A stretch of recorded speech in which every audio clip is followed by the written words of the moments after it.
Hi, this is Terry Kushma here at Penn State University. What we're going to do today is review part 4 in our series on surface wetting and adhesion.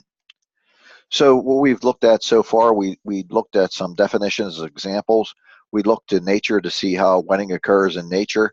We also looked at the contact angle measurement and how that was briefly done. And what we're going to do today is take Young's equation and the observations that he made earlier in history, and then look at further examinations of the wetting principles as the time frame went on. So this is the original contact angle equation. So when we take a look at this, we can describe this as the initial observation and what we want to see to compare to the Casey and the Baxter and Casey-Fakir model and the Wetzel model. So this is an interface that exists between the liquid and the solid angle, between the surface of the liquid and the outline of the contact surface is described as the contact angle, which is theta, and the contact angle, wetting angle, which is a measure of the wettability of the solid liquid. So we see here on the right, if we don't have very good wetting, we have a very high angle over 90 degrees. If we have good wetting, we have an angle maybe 45 degrees. And then when we have complete wetting, we have no angle with the surface. So again, this shows the contact angle and examples of the water droplet and physically what it looks like to make these specific angles. But it's interesting to look at. We can associate the contact angle and give it a qualitative name, whether it's a perfect wetting, high wettability, low wettability, or a perfectly non-wetting or super hydrophobic surface. And then from that, we can extrapolate the different types of solid-liquid interactions, whether they're strong or weak. And certainly if we would have a strong interaction between the solid and liquid, then we would get really good wetting and our contact angle would be close to zero. On the corollary to that, what we would look at is if we had a solid liquid interaction and that interaction between the two media was very weak, then we might have a condition that would be a wetting angle of 180 degrees or more, and we would consider that very hydrophobic. Again, we can also look at this as a function of, and certainly related to, the interaction of the liquid itself. So there's also a liquid interaction which we would have to take a look at. So for example, if we would change the liquid from water to some other media, then of course this interaction would be different and unique to that situation. So our initial look was the Young's equation. So this shows a relationship between the contact angle theta and the surface tension of the liquid. So this interfacial tension is between the solid and the surface is the free energy of the solid.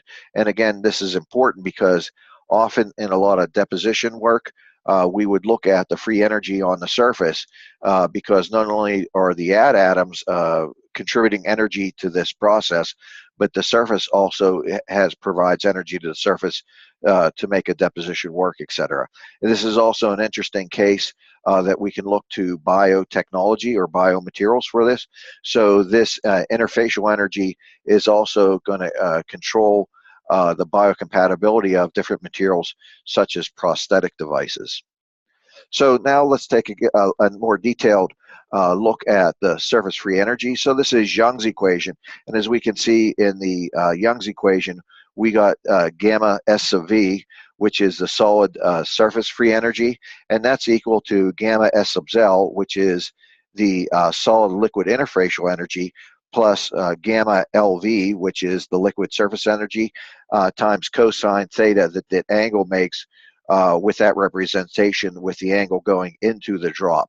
So from that angular dependence, we take a tangent of the drop and develop angle, the angle theta, and that we can put that in that equation and determine the solid surface free energy from that interaction. So what we also have to look at is that equation is for a naked surface for, say, like on silicon or silicon dioxide. But what we can do is we can provide different hydrophilic coatings that eliminate needs for lubricants in this case. And generally, what we find in nature is natural materials are generally hydrophilic in nature, and what they would do is have a smaller contact angle associated with them.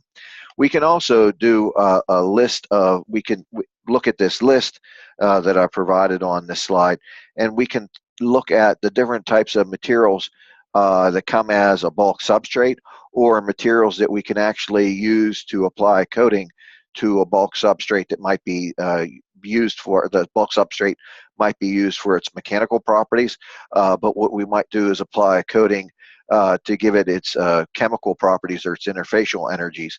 So we could do that, like use materials like paraffin to coat on top of other materials.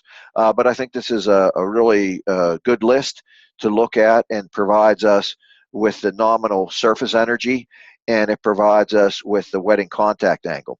And again, I'd like to, I guess this is important for us to look when we're further in the presentation. These numbers are for a surface that is regular, repetitive, and relatively flat, with not much of a morphology on it. So if we would get a rather robust morphology and curvature to the system, nooks and crannies, these numbers would be different. So what we can see from this, or I guess the resulting idea is, we can use this perfect approximation with these numbers that we're given. So this is for a smooth, flat surface.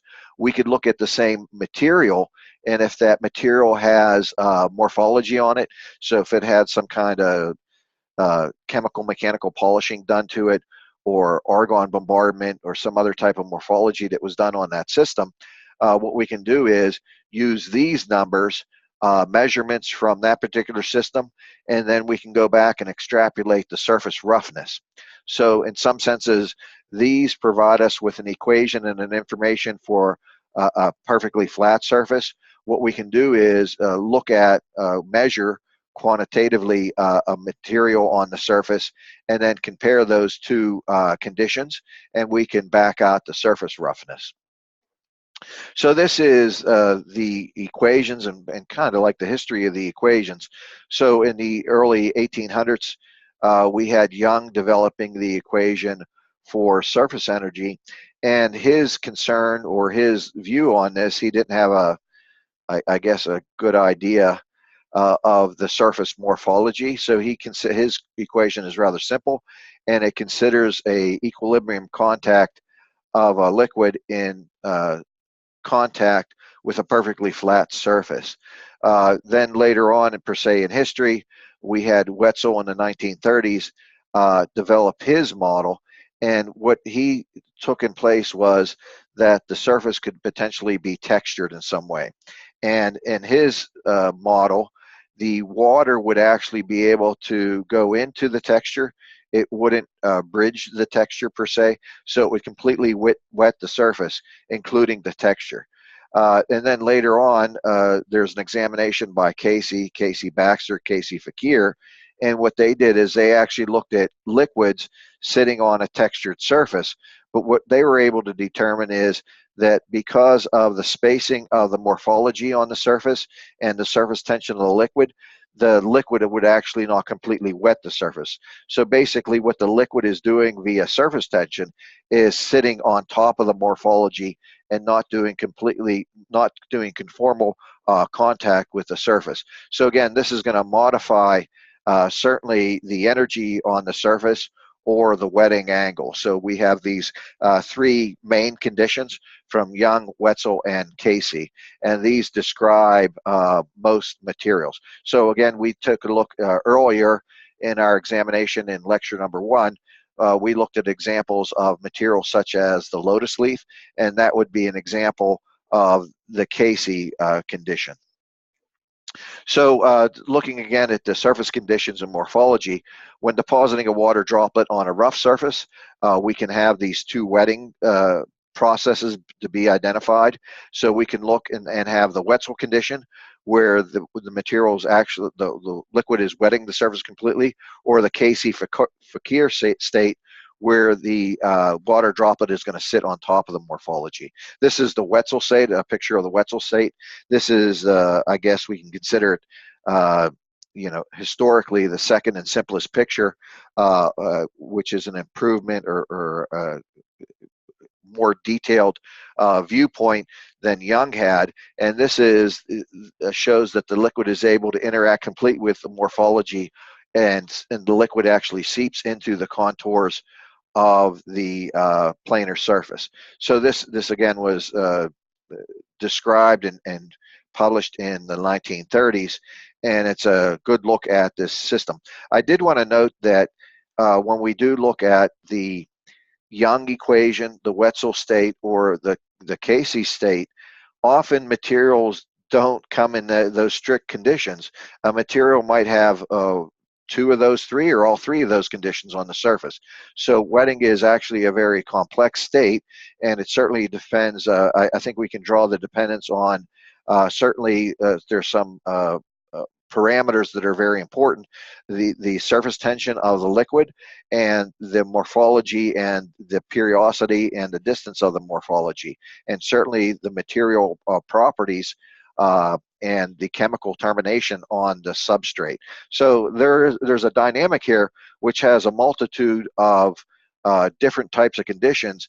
And again, in nature, they could have all these, or by man-made materials, they could have all these different types of conditions. So we have to determine these conditions. We can measure them, and we can actually see them in different types of tools, and we can back out those conditions to extrapolate material properties. So the Wetzel state, we can look at the mathematics of that. We can have a cosine theta star.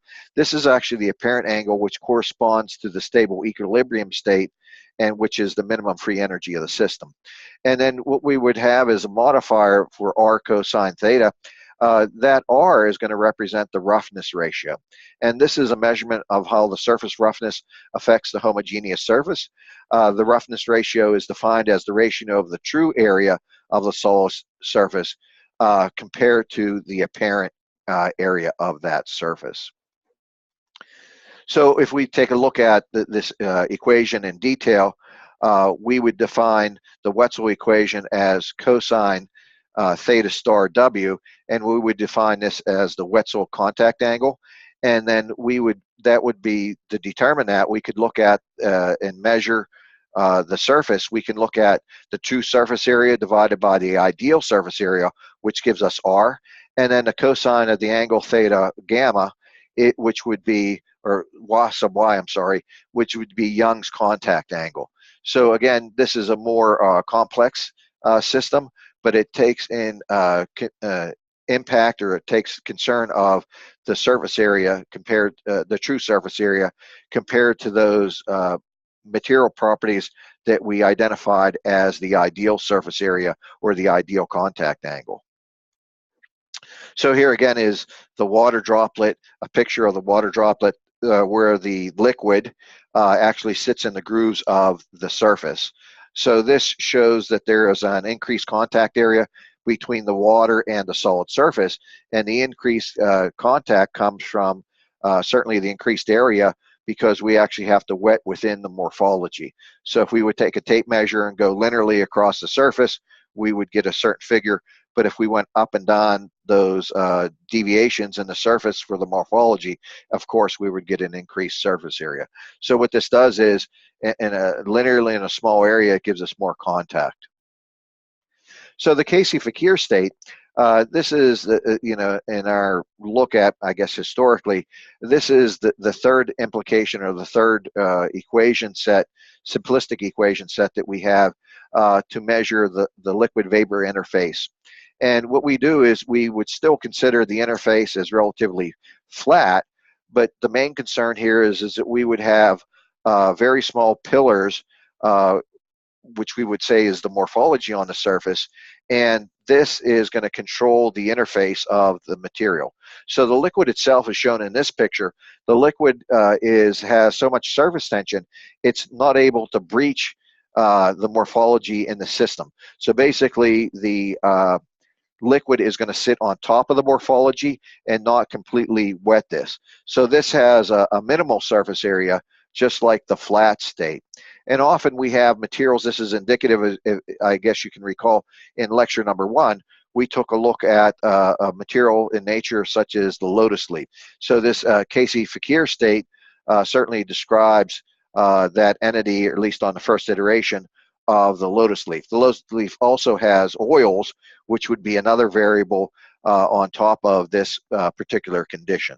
So if we would look at the mathematics of this, we're going to say that cosine theta star is equal to R sub F, which is the roughness ratio of the wet surface area, times F, which is the fraction of the solid surface area defined by the wetting of the liquid. And then what we would have is the cosine of the angle, certainly that is the measured system.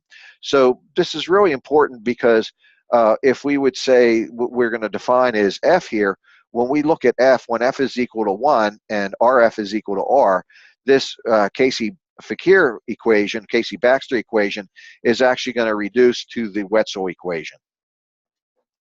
So if we would look at the summation of all these energies on a surface, that's when we get this summation equation down here in the lower left-hand side.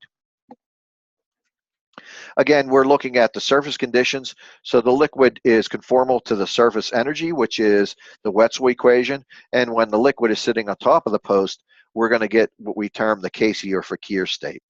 So here is the surface condition, the complex entity when we're considering the density of the liquid, the acceleration of gravity, the volume of the liquid droplet, the advancing apparent contact angle, the advancing contact angle of a smooth surface, the tension of the liquid, and the tower wall angle. So if we would identify these variables and then be able to put them into the surface condition, what we're able to do is be able to determine the wetting of the surface. So if we would take a look at the calculation to identify the receding contact angle in the Casey-Baxter state, we can look at these equations and define where this would occur. So again, a lot of this information has to do, it's great mathematics, but what we have to do for that mathematics is actually make some critical observations and measure some properties such as the water droplet angle, and we have to be able to put on a consistent liquid, I should say more than a liquid, a water droplet or a liquid. We have to have a known liquid, and we have to apply a certain volume on that liquid. So what we have is we have to develop a set of classification of characterization tools that do this work for us. So our first one under consideration is a tensiometer. It's a device for measuring the surface tension of a liquid and or the interfacial tension between two liquids. There are different types of tensiometers on the market with a difference of measuring methods for particular ranges and different problems. And there's the force sensor tensiometer and the bubble tensiometer. So these are the different types of contact angle measurement systems, tensiometers, contact angle analyzers, and goniometers. So this is the contact angle system. It measures this contact angle as we've been discussing throughout the presentation. And these are the common contact angle tools. These are commercially available and plug and play. I actually like this Cruise DSA-10 system. They're pretty nice, and it has a nice software interface on there. But these are all valid systems to use. I like that in some senses these are quantifiable, and again, what we might be doing is using these for quality assurance.